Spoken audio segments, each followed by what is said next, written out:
The wrench slipped from my greasy fingers and clanged against the concrete floor of my garage, the sound echoing like a gunshot in the October night. I'd been under the hood of my '98 Chevy for the better part of 3 hours, trying to fix a carburetor that had more personality than my marriage, when I heard Emma's voice drift through the kitchen window. "Mom, you said he's too dumb to notice anyway. He's always out here in the garage. Craig is so much more fun than Dad ever was." My 14-year-old daughter's words hit me like a sledgehammer to the chest. I stood there in the dim light of my work lamp, motor oil staining my hands, listening to my world crumble one casual teenage observation at a time. "Emma, keep your voice down," came Alyssa's sharp whisper, "and don't talk about things you don't understand." "I understand plenty, Mom. I see how happy you are when you get those texts. You smile more when Craig messages than when Dad comes home." The carburetor suddenly seemed like the least of my mechanical problems.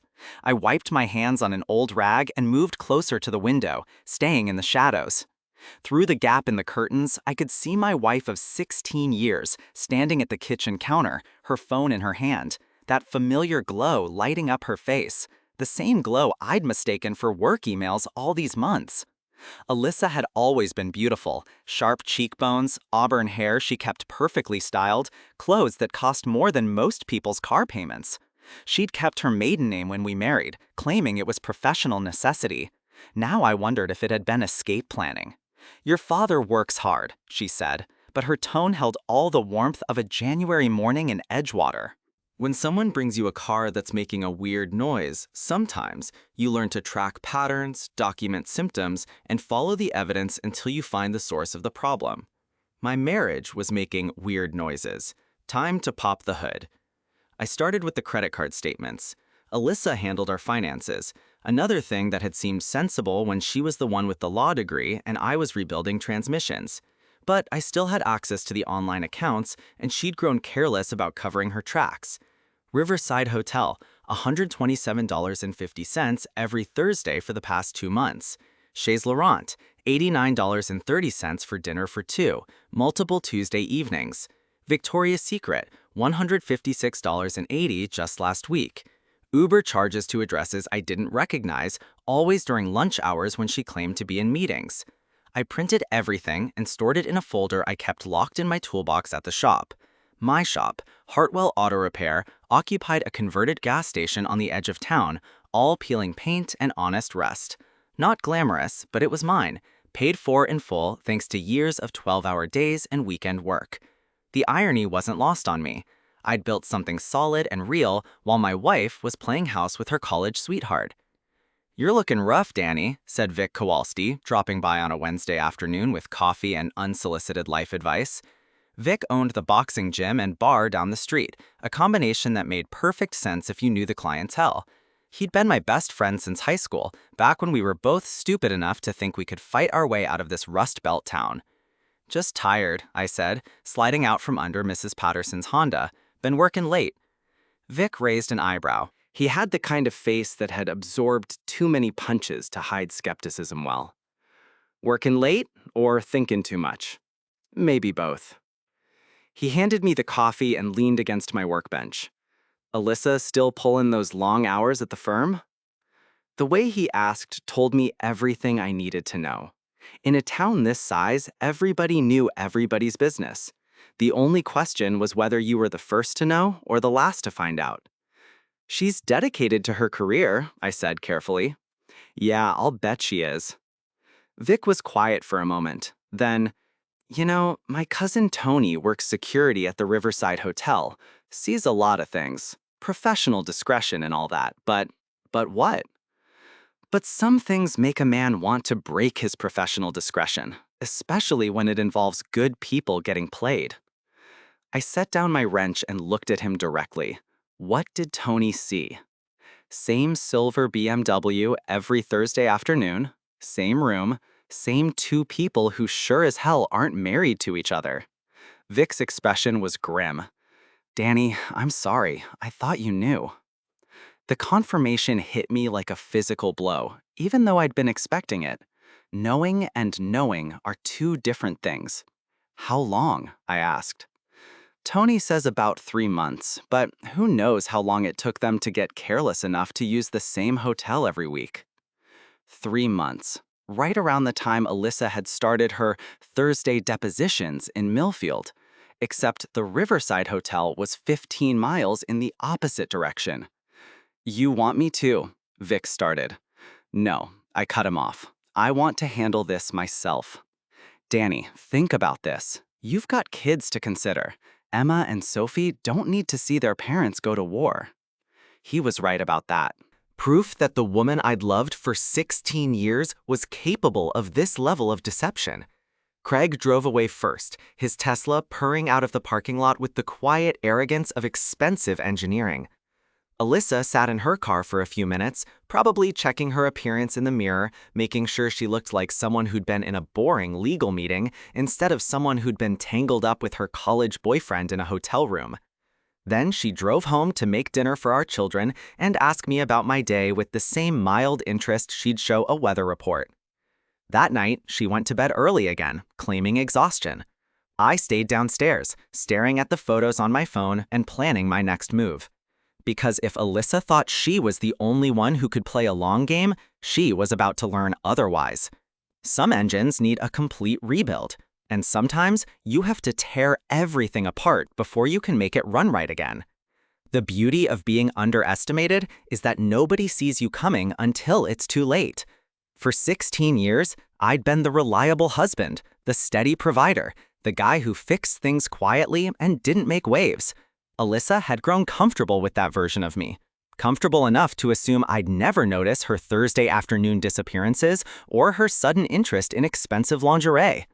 She was about to learn that comfort breeds carelessness. I started with reconnaissance. Craig Morrison, it turned out, was exactly the kind of man I'd expected him to be. Mortgage broker at Premier Lending, divorced 2 years ago, lived alone in a McMansion on Elm Ridge Drive that screamed midlife crisis in beige stone and unnecessary columns. His social media presence was a monument to his own ego. Photos of expensive dinners, weekend trips, the Tesla parked in front of increasingly upscale establishments. What he wasn't expecting was for the cuckolded mechanic to start paying attention. I began small.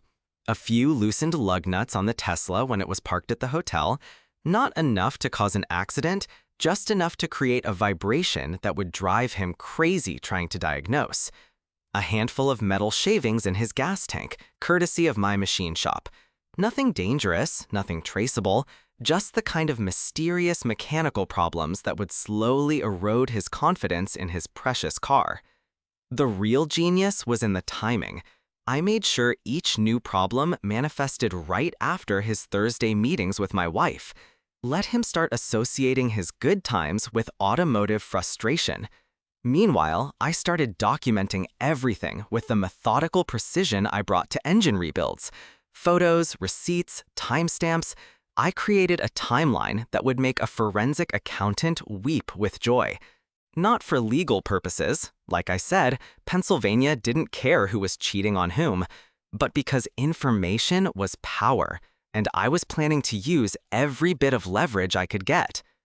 The breakthrough came when I realized that Alyssa's phone backed up to our shared iCloud account. She'd set it up years ago for convenience and never bothered to change it. A few minutes of careful navigation gave me access to months of text messages between her and Craig. The content was exactly what you'd expect: arrangements, endearments, complaints about having to sneak around. But the real goldmine was in the details. Craig was pushing her to leave me, getting impatient with the secrecy. Every hotel receipt, every expensive dinner, every gift. What about the kids? Custody depends on what's in their best interests. The fact that she's been deceptive doesn't automatically make you the better parent, but it doesn't hurt your case either. The courts prefer stability, and you've been the more present parent while she's been pursuing her career. And pursuing Craig, I thought, but didn't say. I left Patricia's office with a clear understanding of the battlefield. This wasn't going to be a quick, clean break. This was going to be a war of attrition, fought with financial records and custody schedules and social respectability. Lucky for me, I'd been preparing for war without even knowing it. That evening, I sat at the kitchen table while Alyssa helped Sophie with homework and Emma texted her friends upstairs. Normal family life if you didn't know that one of the parents was planning her exit strategy. "How was work today?" I asked, the same question I'd been asking for 16 years. "Busy," she said, the same answer she'd been giving for months. "We're preparing for the Henderson case, lots of depositions." "In Millfield?" She looked up sharply. "What?" "The depositions, are they in Millfield? I was thinking of stopping by that new barbecue place out there if I'm ever in the area." A flicker of something, panic, calculation, crossed her face before she smoothed it away. "Oh, no, the Henderson depositions are downtown. I must have mentioned a different case." "Must have," I agreed pleasantly. But we both knew what had just happened. She'd realized I was paying attention, and I'd realized she knew I was paying attention. The game was officially on. That night, after she'd gone to bed early again, I sat in my garage and planned my next move. I started by accidentally monopolizing Alyssa's attention during the times I knew Craig liked to text, initiating conversations about the girls' schedules, asking for help with household decisions, creating legitimate reasons for her to focus on family instead of her phone. The frustration was visible. She'd glance at her phone, see a message notification, then look at me with barely concealed irritation as I asked her opinion about Sophie's soccer schedule or Emma's college prep courses. "Can this wait?" she'd ask. "I need to respond to something work-related." "Sure," I'd say, "but Emma's guidance counselor needs an answer by tomorrow about the AP classes." And she'd be trapped, because what kind of mother prioritizes work messages over her daughter's education? I also started being more present in general, coming home for lunch unexpectedly, suggesting family activities on weekends, volunteering to drive the girls to their activities instead of letting Alyssa handle the logistics. The effect was to make her affair more complicated, more risky, harder to maintain the careful scheduling that had allowed her to compartmentalize her life so neatly. Craig, meanwhile, was dealing with his own escalating problems. The Tesla issues had progressed from minor annoyances to major headaches.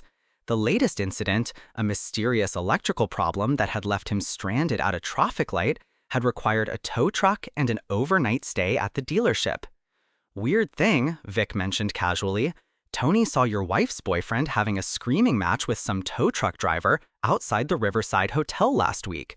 Apparently, his fancy car just shut down in the middle of the parking lot." "Huh," I said. "Technology, right? So complicated when it doesn't work properly." Vic gave me a look that suggested he knew exactly what I was doing, but he didn't say anything. That was the thing about good friends. They knew when to ask questions and when to just provide alibis. The psychological pressure was working. Alyssa was becoming increasingly tense, snapping at the girls over minor infractions, working later hours to avoid coming home to my newly attentive presence. Craig was growing paranoid about his car, convinced that someone was sabotaging it but unable to prove anything. And I was learning that revenge was a dish best served with mechanical precision. But the real test was coming. Alyssa's mother's 70th birthday party was scheduled for the following weekend, a big family gathering that would include all of her relatives, family friends, and social circle. The perfect venue for the next phase of my plan. Because if there's one thing I'd learned from 16 years of marriage, it's that Alyssa cared more about appearances than almost anything else.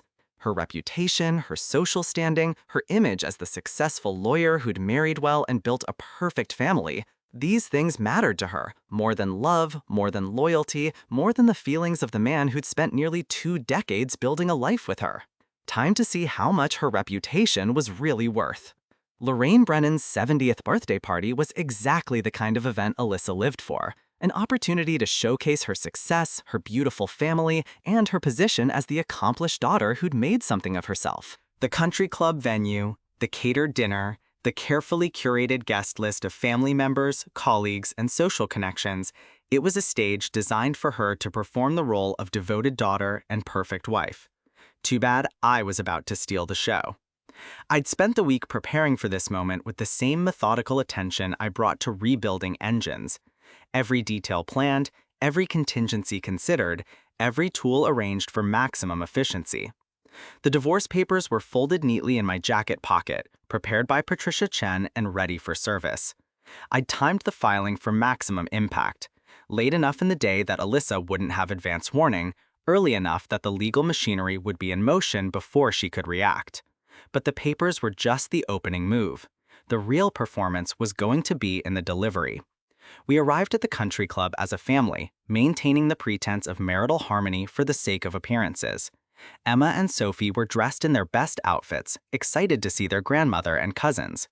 Alyssa looked stunning in a navy dress that probably cost more than most people's monthly car payments, her hair and makeup flawless, every inch the successful attorney and devoted daughter. I wore my best suit, the one I'd bought for our wedding 16 years ago and had worn to every important family event since. It still fit, mostly, though it carried the faint sense of my garage no matter how many times it was cleaned. The smell of honest work, I'd always thought. Tonight, it felt like armor. "Remember, we're here for my mother," Alyssa murmured as we walked toward the entrance. "Please don't mention anything about work or the shop." "Don't worry." The casual condescension in her voice was familiar, but tonight it felt like a gift. Every dismissive comment, every subtle put-down, every reminder that she considered herself superior to the man she'd married, it all fed the cold resolve that had been building in my chest for weeks. "Don't worry," I told her. "I'll be very social tonight." The party was in full swing when we arrived. Lorraine held court near the head table, accepting congratulations and compliments with the gracious authority of a woman who'd spent 70 years learning how to be the center of attention. She'd always been kind to me, in the distant way that mothers-in-law are kind to sons-in-law they consider adequate but unremarkable. Tonight, she was going to remember me, very clearly. I made small talk for the first hour, playing the role of the quiet husband who let his accomplished wife shine in social situations. I chatted with Alyssa's brother about his real estate business, complimented her sister on her children's achievements, and listened politely to her uncle's stories about his golf game. All the while, I watched Alyssa work the room with practiced ease, accepting compliments on her recent cases, discussing partnership prospects at the firm, gracefully deflecting questions about her own family while highlighting her professional accomplishments. She was in her element, confident and radiant, and completely unprepared for what was coming. The moment arrived during dinner, right after the salad course and before the main meal. Lorraine had just finished thanking everyone for coming and was settling in to enjoy the celebration when I stood up, wine glass in hand. "If I could have everyone's attention for a moment," I said, my voice carrying clearly across the dining room, "I'd like to propose a toast to Lorraine." Conversations died as faces turned toward me. Alyssa looked surprised but pleased, probably thinking I was finally making an effort to fit in with her family's social expectations. 70 years is a remarkable achievement, I continued, raising my glass.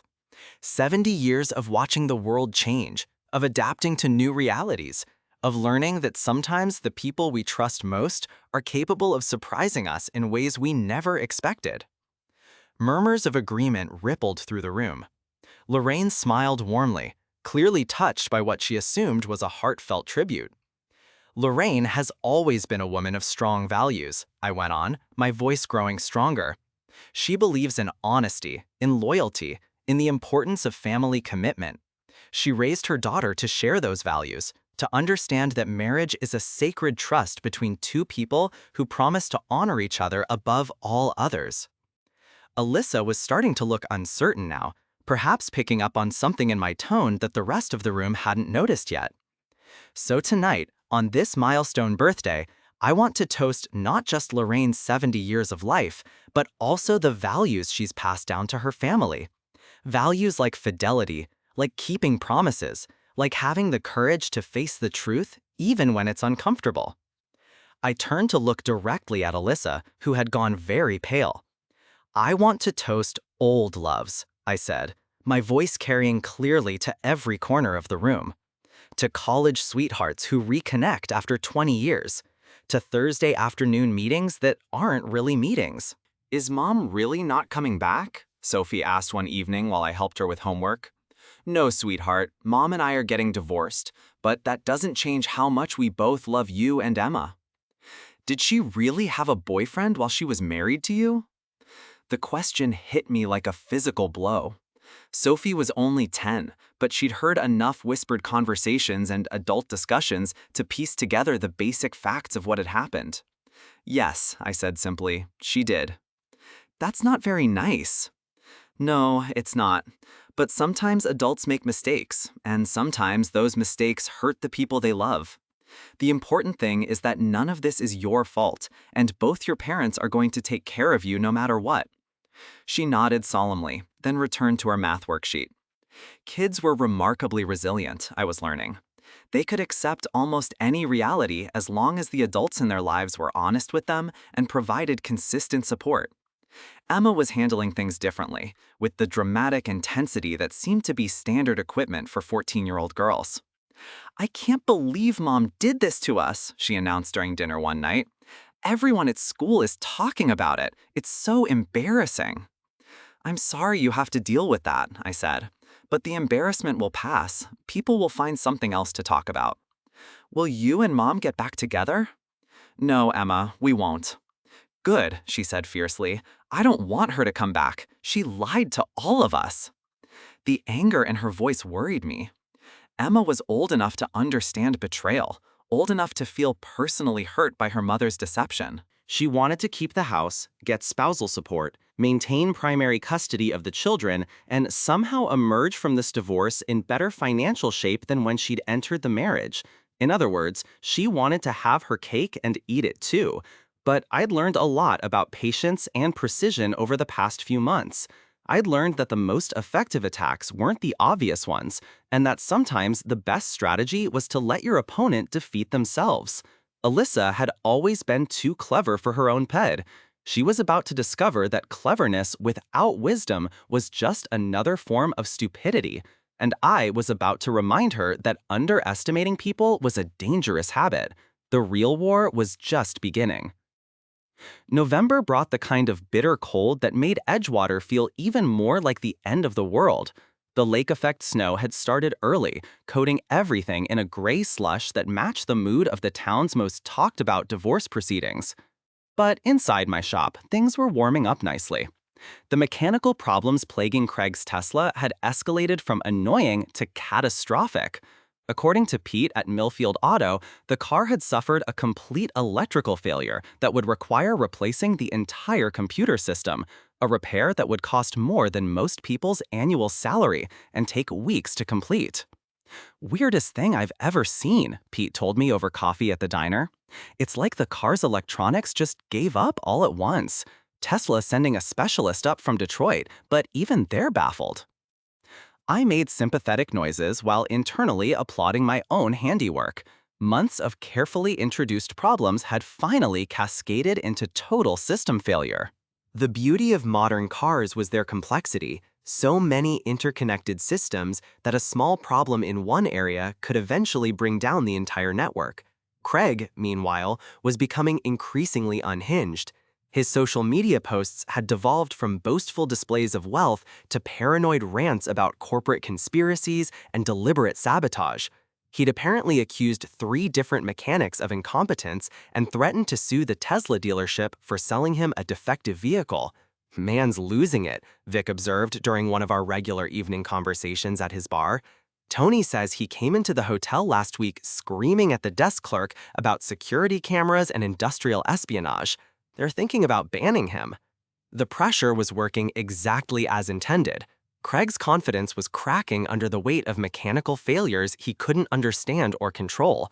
His relationship with Alyssa was becoming strained as his reliable image of success and competence crumbled along with his extensive car. Speaking of Alyssa, she was dealing with her own escalating problems. The social ostracism in Edgewater was more complete than I'd expected. Small towns had long memories and strong opinions about marital fidelity. Women who'd been friendly with her for years were now crossing the street to avoid conversation. Invitations to social events had dried up completely. Even her professional relationships were suffering as clients began questioning her judgment and reliability. She's been asking around about job opportunities in other cities, Patricia mentioned during one of our legal updates. Pittsburgh, Cleveland, maybe even Chicago. Apparently the local market has become challenging. Imagine that, I said. Actions having consequences. His Tesla was still in the shop. The electrical problems had proven more complex than anyone anticipated, but he'd rented a luxury sedan to maintain his image of success and sophistication. The irony was that his image was about the only thing he had left. According to my sources, Craig's mortgage brokerage business was struggling as word of his affair spread through the professional community. Apparently, clients weren't comfortable trusting their financial futures to a man who couldn't honor his personal commitments. But tonight wasn't about Craig's professional problems or Alyssa's social ostracism. Tonight was about delivering the coup de grace that would end this war once and for all.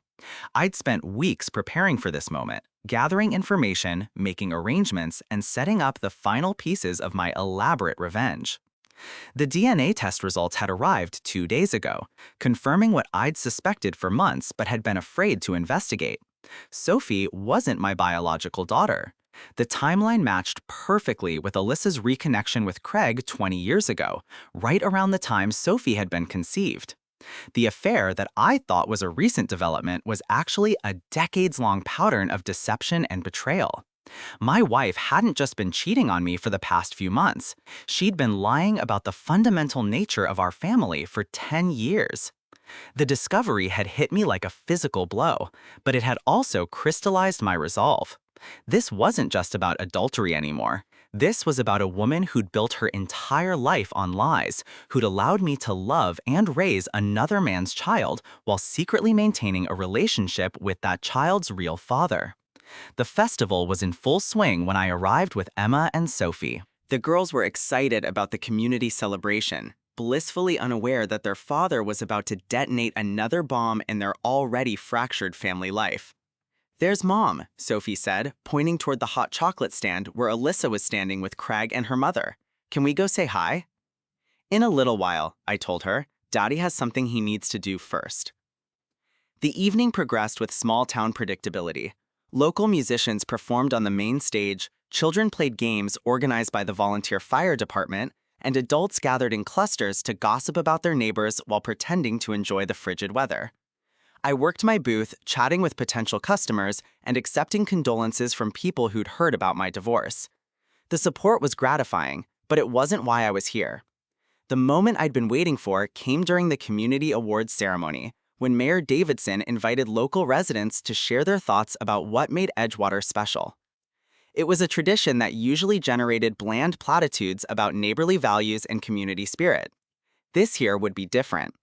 I made my way to the stage while the mayor was introducing the segment, positioning myself near the microphone as he invited anyone with something to share to step forward. "I'd like to say something," I announced, my voice carrying clearly across the assembled crowd. A murmur of anticipation rippled through the audience.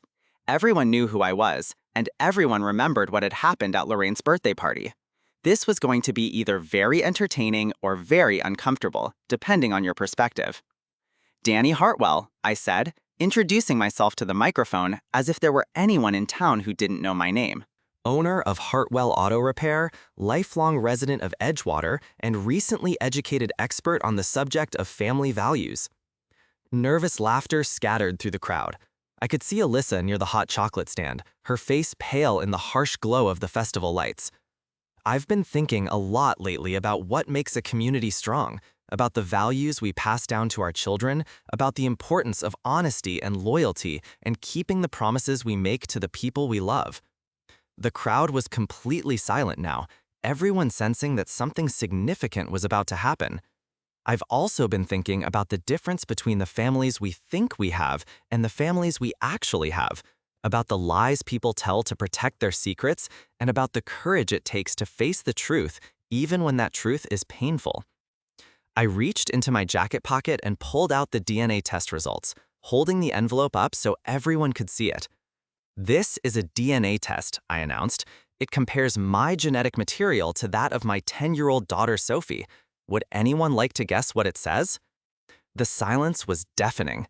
I could see Alyssa pushing through the crowd toward the stage, panic written across her face, but she was too far away to stop what was happening. "It says that Sophie isn't my biological daughter," I continued, my voice carrying clearly across the festival grounds. It says that the child I've loved and raised for 10 years, the child I've read bedtime stories to and taught to ride a bike and helped with homework every night, was actually fathered by Craig Morrison during an affair that began 20 years ago and has continued on and off ever since. The explosion of shocked voices was immediate and overwhelming. Love was what made a family real. But that was a conversation for another day, in private, with the people who actually mattered. Tonight was for justice,